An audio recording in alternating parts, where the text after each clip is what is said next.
हमीरपुर से इस वक्त की बड़ी खबर सामने आ रही है। आपको बता दें, हमीरपुर के बॉर्डर जालौन में एनजीटी व सुप्रीम कोर्ट की खनन माफिया उड़ा रहे धज्जियां। बेतवा नदी के बीच जलधारा में प्रतिबंधित भारी भरकम पोकलैंड मशीनों से खनन कार्य जारी। मामला कालपी तहसील के हीमनपुरा खंड 1 का बताया जा रहा है, जहां पर हमीरपुर के बॉर्डर जालौन में एनजीटी व सुप्रीम कोर्ट के खनन माफिया उड़ा रहे हैं धज्जियां। वक्त जनपद हमीरपुर और जालौन के बॉर्डर में बह रही बेतवा नदी पर मौजूद हैं और मेरे पीछे जो ये तस्वीरें आप देख रहे हैं, ये जनपद जालौन से संचालित खंड संख्या हीमनपुरा 1 की है। और इस खंड में किस तरीके से खनन कार्य किया जा रहा है, जबकि एनजीटी के सख्त आदेश हैं, सुप्रीम कोर्ट के सख्त आदेश हैं कि पानी की जलधारा में खनन कार्य नहीं किया जाएगा, खनन कार्य में भारी भरकम मशीनों को नहीं लगाया जाएगा। लेकिन उसके बावजूद भी आप तस्वीरों में देखिए, एक नहीं दो नहीं बल्कि आधा दर्जन पोकलैंड मशीनें हैं जो खनन कार्य पर लगाई गई हैं। और जो तस्वीरें हैं वो देखिए किस तरीके से नदी की जलधारा से साफ तौर से खनन किया जा रहा है। खुलेआम दिन दहाड़े मशीनों को बेतवा नदी के बीच पर उतार करके देखिए, मशीन की चैन तक डूब गई है, जो उसकी चलने वाली चैन होती है वो तक डुबो दी गई है पानी पर, और उससे माल निकाला जा रहा है।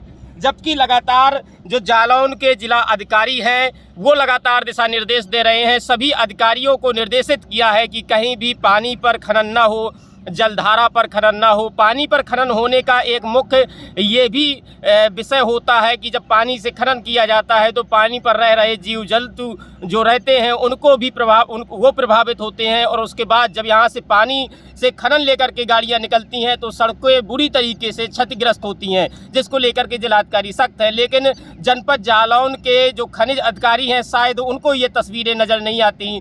उनके लिए बड़ा सवाल बना हुआ है कि आखिर ऐसा संरक्षण खनिज अधिकारी का इन माफियाओं के ऊपर क्यों है। मैं एक तस्वीर और दिखाना चाहूँगा।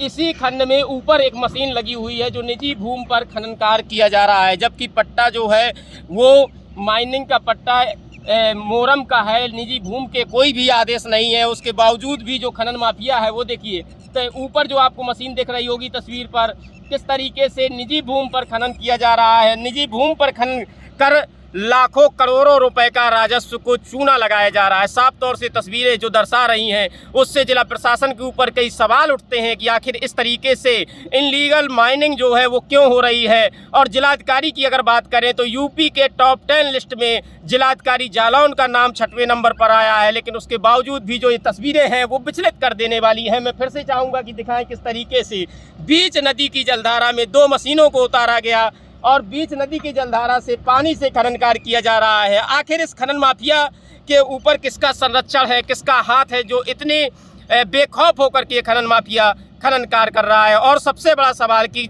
जनपद जालौन के कालपी तहसील पर बैठे उप जिलाधिकारी को आखिर ये तस्वीरें क्यों नहीं दिखती, क्योंकि अगर बात करें यहाँ से कालपी की तो महज लगभग 22 किलोमीटर यहाँ से दूरी होगी कालपी की जो तहसील है। लेकिन उसके बावजूद भी इस तरीके का खनन कार्य किया जा रहा है जो सवालिया निशान जिला प्रशासन पर लग रहा है। वीडियो जर्नलिस्ट प्रतीक के साथ Rohit Tiwari, Bharat A to Z news, Hamirpur.